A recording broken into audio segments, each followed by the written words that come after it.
आज की कहानी इतनी मिस्टीरियस है कि नेटफ्लिक्स को भी उस पर डॉक्यूमेंट्री बनानी पड़ी और उसके लाइव प्रूफ आज भी सोशल मीडिया पे अवेलेबल है। आज की स्टोरी एलिसा लेम की है, जो 21 साल की एक नॉर्मल सी लड़की थी। कनाडा से अमेरिका घूमने आई थी। एलिसा को घूमना फिरना ट्रैवल करना बहुत पसंद था। मोस्टली ये सोलो ट्रैवलर थी, अकेले ही ट्रैवल करती थी और जो भी ये ट्रैवल करती थी वो अपने ऑनलाइन ब्लॉग में लिखती रहती थी। पर एलिसा को नहीं पता था कि शायद एक दिन उसका ये ट्रैवलिंग उसके लिए बहुत भारी साबित होने वाला था। 2013 में वो लॉस एंजलिस आती हैं नॉर्मल ट्रैवलिंग के लिए और यहीं वो एक होटल में भी रुकती हैं। होटल का नाम था सिसिल होटल। इस होटल को लेके पहले ही बहुत सारे लोग बहुत अजीब गरीब बातें करते थे। वैसे तो ये बिल्डिंग बाहर से दिखने में बहुत ही खूबसूरत थी। 700 रूम का ये एक बहुत बड़ा होटल था, पर इस होटल की डार्क रियलिटी भी थी, जिसे लोग कभी पैरानॉर्मल एक्टिविटीज से, कभी सीरियल किलर से और होस्ट मर्डर तो वहाँ पे बहुत ही ज़्यादा फेमस थे। बट एलिसा को ये सब बहुत नॉर्मल लगा और उसे लगा ये सबसे सस्ता और काफ़ी अच्छा स्टे हो सकता है उसके लिए।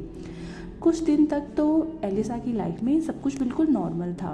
उसकी फैमिली से बात होती थी, जो कुछ भी वो दिन भर करती थी वो अपने पेरेंट्स को बताती थी। बट एक दिन अचानक ही एलिसा के मैसेज और कॉल आने बिल्कुल बंद हो जाते हैं। कुछ टाइम तक फैमिली को लगा शायद वो कहीं बिजी होगी, बट जब एलिसा का कोई भी जवाब नहीं आया तो उसके पेरेंट्स ने होटल स्टाफ में कॉल लगाया। होटल स्टाफ में जब कॉल लगाया गया तो उन्होंने बोला कि एलिसा तो अपने रूम में ही नहीं है, काफ़ी दिन हो गए वो अपने रूम में कहीं दिखाई नहीं दी।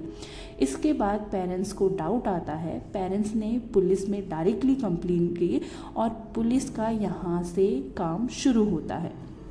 अब पुलिस यहाँ पे आती है, रिसर्च करती है, वो होटल के एक एक फ्लोर को चेक करती है, वहाँ पे हर एक रूम को चेक किया जाता है, जहाँ एलिसा रुकी थी वहाँ देखा जाता है। बट ऐसा कोई भी प्रूफ नहीं था जहाँ पे पता लगे कि एलिसा आखिर गई कहाँ। या तो वो कहीं चली गई है या फिर वो बिना बताए कहाँ गायब होगी। बिल्कुल भी कोई भी ट्रेस नहीं मिल रहा था। कुछ टाइम बाद वहाँ की जो पुलिस होती है उन्होंने डिसाइड किया कि सीसीटीवी कैमरे को चेक किया जाएगा। तो उन्होंने जब सीसीटीवी कैमरे का फुटेज चेक किया तो शायद ये अब तक के लाइफ का उनका सबसे डरावना केस था, क्योंकि वो जब सीसीटीवी फुटेज को देखते हैं तो उन्हें वहाँ पे एलिसा एलिवेटर में नज़र आती है। एलिसा जो है एलिवेटर के अंदर होती है, वो बार बार जो है बटन को दबाने की ट्राई कर रही थी, वो बटन को प्रेस कर रही थी, बट जो लिफ्ट थी वो जो है बंद ही नहीं हो रही थी। वो बार बार बाहर जाती, लिफ्ट के बाहर जाती, वो बाहर झांकती और ऐसा लग रहा था जैसे वो हवा में किसी से बातें कर रही हो, यानी वो किसी को कुछ बोलने की कोशिश कर रही हो। उसके हाथों की डायरेक्शन को देख के लग रहा था जैसे वहाँ पे कोई मौजूद है। पर जब कैमरे में देखा तो कैमरे में कोई भी रिकॉर्ड नहीं था। ऐसे लग रहा था जैसे वो खुद से ही बातें कर रही हो। कोई भी ऐसा ट्रेस नहीं मिल रहा था जहाँ पे उसके अलावा कोई और कैमरे में मौजूद हो। लिफ्ट का दरवाज़ा भी बिल्कुल बंद नहीं हो रहा था। ऐसा लग रहा था जैसे कोई इनविजिबल फोर्स या कोई ऐसी चीज़ है जो इनविजिबल है और ये सब करने से उसे रोक रही है। जो भी ये लोग वीडियो देखते हैं उन्हें लगता है कि एलिसा शायद किसी को अंदर से देख रही थी। अब यहाँ पे लोगों ने इंटरनेट पे अपनी अपनी थ्योरीज रखना शुरू कर दिया। कुछ लोगों ने कहा कि ये एक पोजेशन का मामला है, यानी कि एलिसा लेम यहाँ पे पोजेस्ड हो चुकी थी और इसीलिए वो ऐसी अजीबोगरीब हरकतें कर रही थी। कहीं लोगों ने तो ये भी कहा कि ये एक पैरानॉर्मल प्रेजेंस था, यानी कि एलिसा के अलावा एलिवेटर में कोई और भी मौजूद था जो कैमरे में तो नज़र नहीं आ रहा था, बट एलिसा को साफ साफ दिखाई दे रहा था। एलिसा को गायब हुए ऑलमोस्ट 15 दिन हो चुके थे।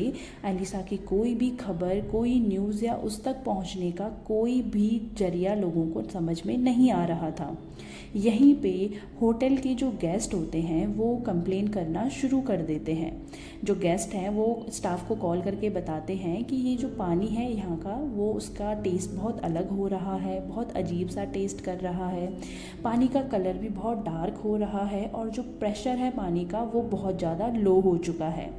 स्टाफ को लगा नॉर्मल कंप्लेन है, पानी की जो टंकी है जो छत पे मौजूद थी, उन्होंने सोचा वहाँ पे जाके देखेंगे, शायद कोई चीज़ हो जो स्टक हो गई हो और इसकी वजह से पानी का प्रेशर कम आ रहा हो। स्टाफ छत पे पहुँचता है, पानी की टंकी को खोलता है और जैसे ही पानी का ढक्कन उन्होंने खोला, अंदर उन्हें जो दिखता है वो देख के वो सब शॉक्ड हो जाते हैं। अंदर थी एलिसा लेम की बॉडी। ये देखने के बाद लोगों को समझ में नहीं आता कि आखिर एलिसा लेम की बॉडी यहाँ कैसे मिली। यानी कि सबसे बड़ा सवाल अब खड़ा होता है उन लोगों के आगे कि एलिसा लेम छत तक पहुँची कैसे। जो टंकी का जो लिड था, जो ढक्कन था, वो इतना हैवी था कि एलिसा उसे बिल्कुल नहीं उठा सकती थी। जो रूफ का रास्ता था वो भी बिल्कुल बंद था, लॉक्ड था, तो वहाँ पहुँचना तो बिल्कुल ही आसान नहीं था जब तक आपके पास चाबी ना हो। और इसके अलावा भी एलिसा को छत पे आते हुए या ऊपर आते हुए किसी ने भी नहीं देखा, ना ही किसी और कैमरे में एलिसा लेम कहीं दिखाई दे रही थी। यहाँ पे डॉक्टर और इन्वेस्टिगेटर ये कहते हैं कि एलिसा जो थी एक बाइपोलर डिसऑर्डर से सफ़र कर रही थी। उसे बाइपोलर डिसऑर्डर की बीमारी थी, उसकी जो मेडिसिन थी वो बहुत इरेगुलर ले रही थी और इसकी वजह से ही हो सकता है उसको अटैक आया हो। कन्फ्यूज़न, फियर और पैनिक में एलिसा ने खुद की जान खुद ही ले ली हो। इन्होंने ऑफिशियल रिपोर्ट्स में भी यही लिखा कि जो डेथ हुई थी एलिसा की वो डूबने की वजह से हुई थी और यही बोल के केस को यहाँ पे क्लोज कर दिया जाता है। पर अगर ये एक एक्सीडेंट था तो लिफ्ट का जो दरवाज़ा था वो बंद क्यों नहीं हो रहा था। दूसरा क्वेश्चन ये था कि डॉग्स को जब इन्वेस्टिगेशन के दौरान यूज़ किया गया तो डॉग्स को उसका सेंट जो था वो क्यों नहीं मिला। कोई स्मेल कुछ भी डॉग्स को नहीं मिलती है। और सबसे बड़ा और अहम सवाल था, आखिर एलिसा छत पे पहुंची कैसे, दरवाज़ा कैसे खोला और जो टंकी का ढक्कन था उसने अकेले कैसे उठाया। उस वक्त एलिसा एलिवेटर में किस से रिएक्ट कर रही थी। एंड में जो भी हो, आज भी एलिसा लेम की कहानी साइंस और मिस्ट्री के बीच में ही अटकी हुई है। शायद ये एक मेडिकल ट्रेजेडी हो सकती है जहाँ पे उसे वापस कोई अटैक आया हो और उसने खुद की जान खुद ले ली हो। बट जो कुछ भी कैमरे में कैद हुआ और जो कुछ भी एंड में प्रूफ होता है उससे सुसाइड तो कहीं भी मौजूद नहीं लगता। सच क्या था ये तो आज भी कोई नहीं जानता। ये सच शायद कहीं हिस्ट्री में दबके ही रह गया हो। पर अगर आपको लगता है कि एलिसा लेम के साथ कुछ ऐसा हुआ है जिसे शायद एक्सप्लेन करना नामुमकिन है तो आपका कमेंट आप कमेंट सेक्शन में ज़रूर बता सकते हैं। और अगर आपको लगता है कि ये सच में कोई पैरानॉर्मल केस था या एलिसा लेम ने कुछ ऐसा देखा था जिसके बाद उसकी शायद जान ही चली गई, तो भी आपके कमेंट ज़रूर बताइएगा। मैं आपको मिलती हूँ अगली स्टोरी के साथ में, एक नई कहानी, एक नई मिस्ट्री के साथ में। मेरे साथ बने रहने के लिए चैनल को लाइक, शेयर एंड सब्सक्राइब कीजिए और मैं आपको मिलती हूँ नेक्स्ट वीडियो के साथ। Thank you so much for watching my channel.